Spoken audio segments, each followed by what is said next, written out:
Now, we've seen the RBI regulations and the RBI directions as far as the regulation of housing finance companies is concerned. The RBI has prescribed a broad framework on what a finance company is supposed to do, what is it that they are supposed to disclose, and how are they supposed to operate as far as giving the loans is concerned. Now, I'll again repeat the same thing, that the finished product is money. Now, money is something that can be either put to good use or productive use, and there is also a bad side to the use of money, which is terror financing, etc. So, of course, the countries as a whole, with a view to national security and other aspects, will want this not to happen. So, they will want to ensure that the money is put to the use for which it is meant, and it is not used for purposes which are not right. In order to plug this, there is a Financial Action Task Force, FATF, which is an international body where there are multiple countries who are members, and this FATF has made certain prescriptions on what are the steps that each of these member countries need to take in order to ensure that the money is used only for the specified purpose and not used for illegal purposes. And in accordance with all of that, India in 2005 has passed the Prevention of Money Laundering Act, PMLA 2002, and it is in effect from the 1st of July 2005. The main object of this act is to ensure that there is no money laundering which happens.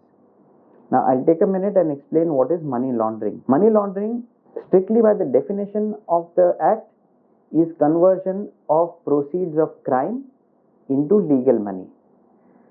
Now, when I say proceeds of crime into legal money, to tell you in simpler terms, is that money which is illegal in nature.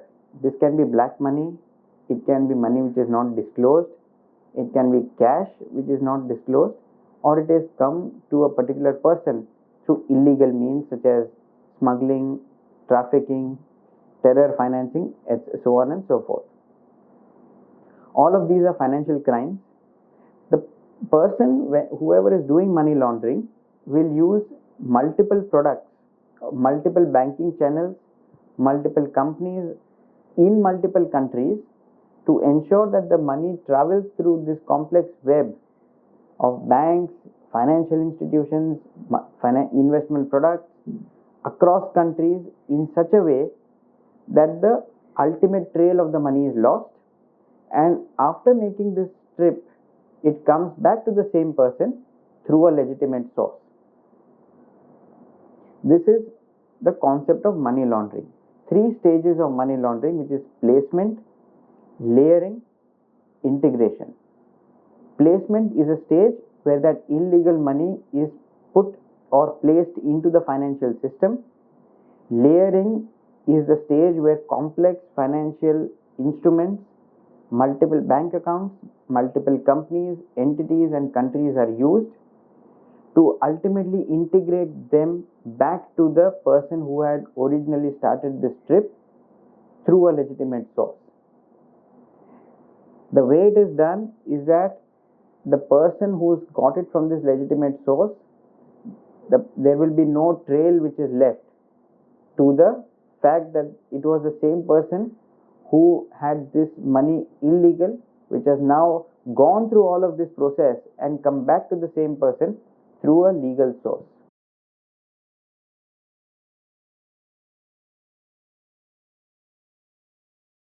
So this is the concept of money laundering. This illegal money can be used for terror financing, trafficking, drug abuse, smuggling, etc. Now we will concentrate on what is the act and what are the requirements of the PMLA as far as anti-money laundering is concerned. So in India, it is the Financial Intelligence Unit, FIU, which is the authority to ensure the application and implementation of the Prevention of Money Laundering Act.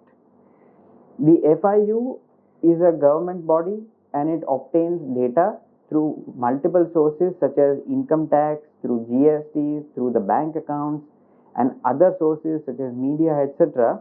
It collates the information, analyzes them and then catches hold of people who are suspicious of money laundering.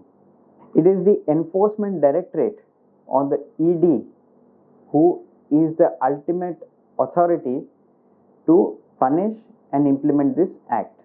So while the FIU is the authority which ensures the process which is put in place, it is the Enforcement Directorate who has the powers to penalize a person who is into money laundering. Money laundering is nothing but the process of converting proceeds of crime into legitimate money. The definition of property is something that you can see on the screen.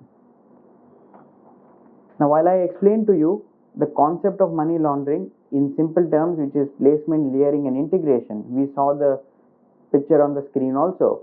I will now take you through the definition which is prescribed under the Prevention of Money Laundering Act. This is something that you can see on the screen. The definition is wide enough to cover anything which you've done directly or indirectly also. So if somebody has assisted or done something which is of help to another person who is guilty of money laundering, even then you are responsible for the crime. Now the PMLA Act has got a list of scheduled offences. So while we may have loosely defined what are the offences like drug abuse, human trafficking, smuggling, terror financing, etc., the PMLA has a list of offences which are considered to be of criminal in nature. A broad bifurcation of these offences is something that is there on your screen.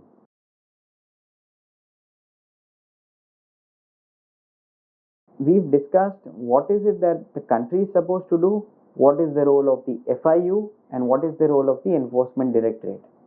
Now we come to the question that what is your role as a housing finance company?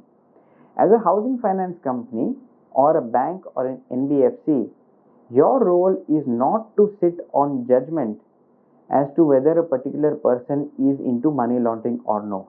I'll repeat, your role is not to sit on judgment as to whether a particular person is into money laundering or not. Your role is limited to collection of documents which prove the identity of the person, which prove the occupation of that person, and certain other documents which are known as KYC documents, know your customer documents, which I'm sure you would have also submitted in your personal life also whenever you've opened a bank account or done other dealings with banks or financial institutions. These KYC documents you would have submitted for your own personal accounts also. So the bank's job or the finance company's job is restricted to ensuring that these documents are collected, they are verified with the original, and they are authentic in nature.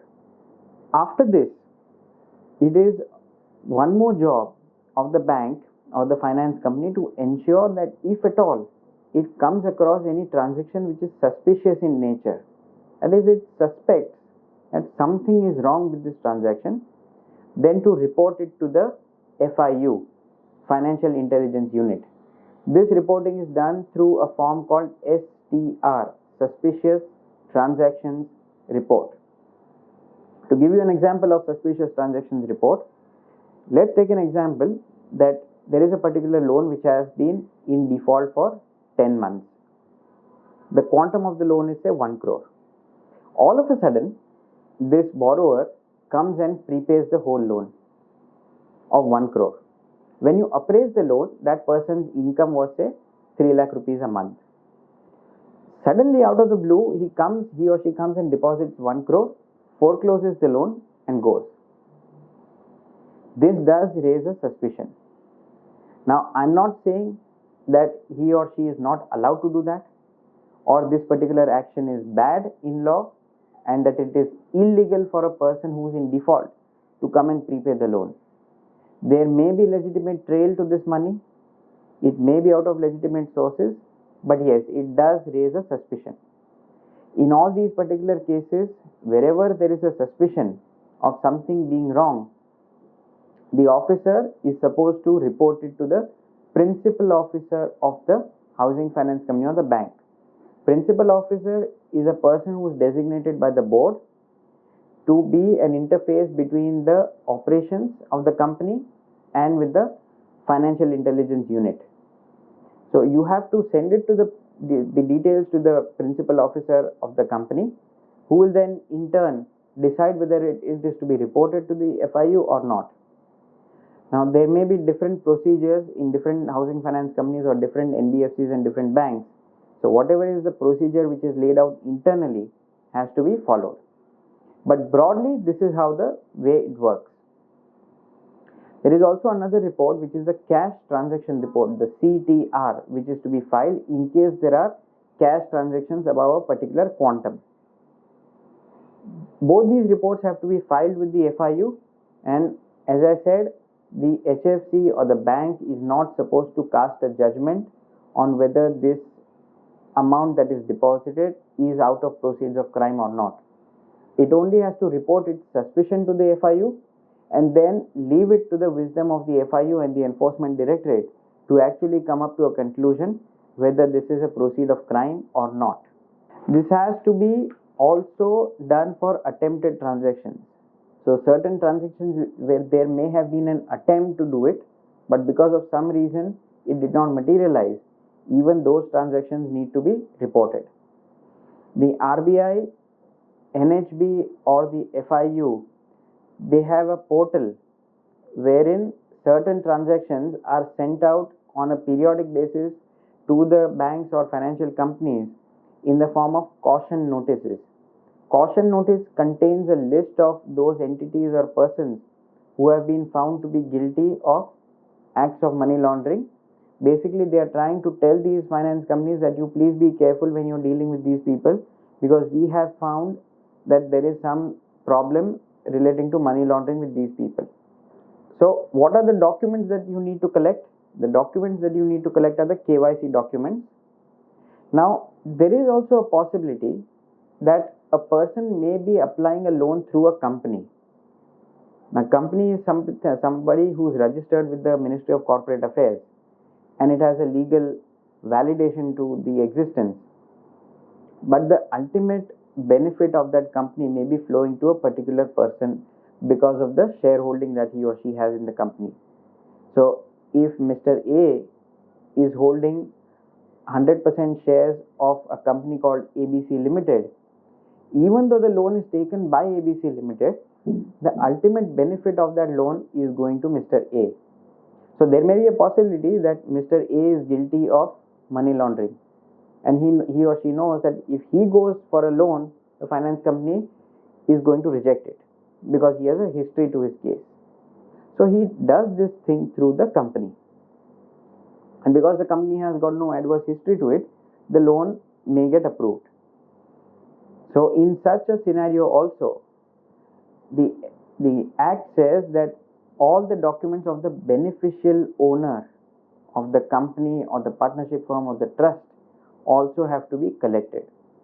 So while legally the loan may be given to ABC Limited, it is the housing finance company or the bank's job to find out who is the ultimate beneficial owner, and the documents of that ultimate beneficial owner also have to be collected and kept on record.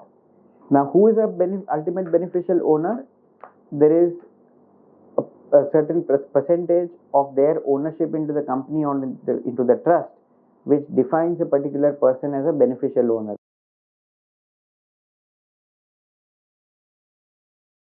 Whenever an inquiry or an investigation is being conducted by the enforcement directorate or the FIU, the onus of proof or the onus of proving the fact that the transaction is not criminal in nature lies with the person on whom the allegation is made. The authorities need not prove the fact. Now, in order to ensure a process which is set in place within the housing finance company and within the banks, the Act requires the housing finance company to put in place a policy which is known as the KYC policy. It may have different connotations in different companies, but all in all, the policy has to conform with the regulations which are contained in the PMLA Act and the PMLA rules, and also additional checks and balances which the RBI has prescribed for NBFCs and banks. So all of these have to be put into a policy and ensure that this policy is actually put into effect. Under the policy, as I said, there is a person who is the principal officer who is to be designated, and it is the principal officer's job to ensure that the policy is actually operationalized and implemented within the housing finance company or the bank. If a person is found guilty of money laundering, the punishment is rigorous, which is not less than 3 years and not more than 7 years, or if the crime relates to offences relating to narcotic substances or drugs, etc., this 7-year time frame increases to 10 years. So there the time is 3 years to 10 years, and that is why even in drug abuse cases or drug trafficking cases, there is an angle of enforcement directorate which comes in. We've already seen the reporting requirements and the KYC and the PMLA Act which is there, and the role of the officers of the housing finance companies as far as the PMLA Act is concerned.